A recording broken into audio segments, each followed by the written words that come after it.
एक रात जब बारिश हो रही थी, सिया ने अपनी पुरानी अटारी में जाने का निश्चय किया। वहां उसने एक पुराना खौफनाक खिलौना पाया और अचानक दरवाजा बंद हो गया। सिया ने देखा कि खिलौने की आंखें चमक रही थी। जैसे ही उसने उसे छुआ, एक ठंडी हवा उसके चेहरे पर बही और वह पीछे हट गई। अचानक सिया को एक धीमी आवाज सुनाई दी जो उसे अपने नाम से पुकार रही थी। वह पलटी और देखा कि एक पुराना चित्र दीवार पर टंगा हुआ था। चित्र की आंखें जैसे ही चमकी, अटारी में एक अजीब सी आवाज गूंजने लगी। सिया ने डर के मारे अपनी आंखें बंद कर ली। जब सिया ने अपनी आंखें खोली तो वह खुद को एक भयावह दृश्य में पाया। अटारी में कई भूतिया छायाएं थीं जो उसे घेर रही थी। सिया ने अपने अंदर की शक्ति को खोजा और उन छायाओं से लड़ने की ठानी। उसने एक पुरानी किताब को खोला जो उसे जादू की जानकारी देती थी।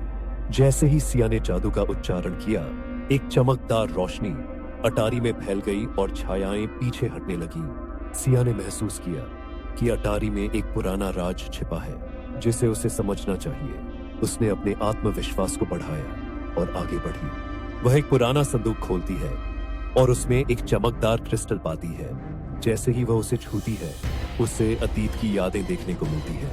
क्रिस्टल के स्पर्श से सिया को यह समझ में आया कि अटारी में फंसे आत्मा को मुक्त करने का समय आ गया है। सिया ने फिर से जादू का उच्चारण किया, लेकिन इस बार आत्मा को पुकारा। एक हल्की रोशनी अटारी में फैल गई और वह आत्मा प्रकट होने लगी। आत्मा ने सिया से कहा कि उसे शांति की आवश्यकता है और अटारी को छोड़ने के लिए एक अंतिम अनुष्ठान की आवश्यकता है।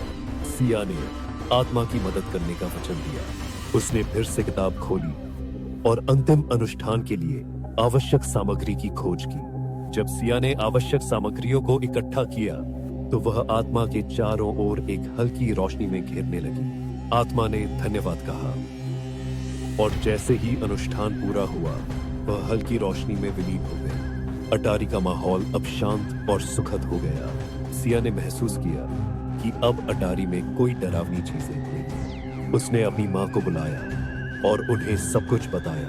माँ ने सिया की बातों को सुना और अटारी में उसका साथ देने का निश्चय किया।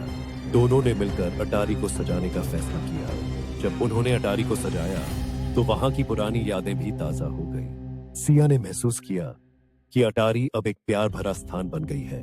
अंत में सिया ने अपने अनुभव को साझा किया और अटारी के नए सफर की शुरुआत की। वह जानती थी कि डर अब कभी लौटेगा नहीं। सिया ने अटारी के कोने में एक नई किताब रखी जिसमें अतीत की कहानियां और नए सपनों की जगह थी। अटारी अब सिया के लिए एक सुरक्षित स्थान था जहां वह अपनी कल्पनाओं को उड़ान देने के लिए जा सकती थी। सिया ने अपने दोस्तों को अटारी में बुलाया ताकि वे भी इस नए अनुभव का हिस्सा बन सके। दोस्तों ने अटारी की सजावट देखकर दंग रह गए और सिया ने उन्हें अपने अनुभव के बारे में बताया।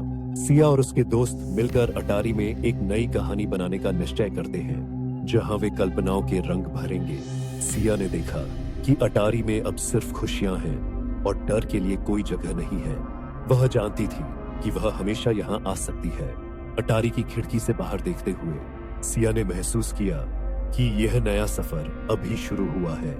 To watch more videos, please don't forget to like, subscribe and hit the bell icon.